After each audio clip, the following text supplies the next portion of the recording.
ലോകം മുഴുവൻ വത്തിക്കാനിലേക്ക് കണ്ണും നട്ടിരിക്കുന്നു.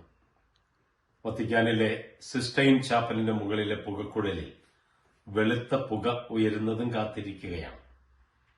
ആ കാത്തിരിപ്പിലൂടെയാണ് ഇവിടെ ഓഷ്യാനയിലെ ഓസ്ട്രേലിയൻ ജനതയും പ്രാർത്ഥനയോടെ കാത്തിരിക്കുന്നത്. സിസ്റ്റൈൻ ചാപ്പലിലെ 133 കർദിനാൾമാരിൽ 4 പേര് ഓഷ്യാനയിൽ നിന്നാണ്.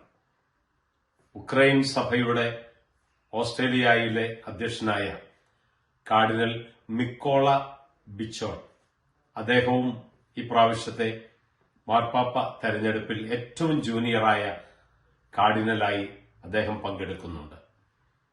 ന്യൂസിലൻഡിൽ നിന്ന് കാർഡിനൽ ഡ്യൂ പങ്കെടുക്കുന്നുണ്ട്. ടോങ്കോയിൽ നിന്ന് കാർഡിനൽ മാഫി പങ്കെടുക്കുന്നുണ്ട്. പപ്പുവ ന്യൂ ഗിനിയയിൽ നിന്ന് കാർഡിനൽ ജോൺ റിബാറ്റ് പങ്കെടുക്കുന്നുണ്ട്.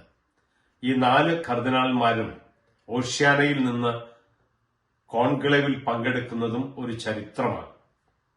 ആദ്യമായിട്ടായിരിക്കാം ഒരുപക്ഷെ ഓഷ്യാനയിൽ നിന്ന് ഇത്രയധികം നമ്പർ കർദിനാൾമാർ കോൺക്ലേവിൽ പങ്കെടുക്കുന്നത്. പ്രാർത്ഥനയോടെ നമുക്ക് കാത്തിരിക്കാം. ഏത് ഭൂഖണ്ഡത്തിൽ നിന്നായിരിക്കും, ഏത് രാജ്യത്ത് നിന്നായിരിക്കും, ആരായിരിക്കും സഭയെ നയിക്കുന്ന മാർപ്പാപ്പ? പ്രാർത്ഥനയോടെ ഓസ്ട്രേലിയയിൽ നിന്നും ജനം മുഴുവൻ പ്രാർത്ഥനയോടെ കാത്തിരിക്കുകയാണ്.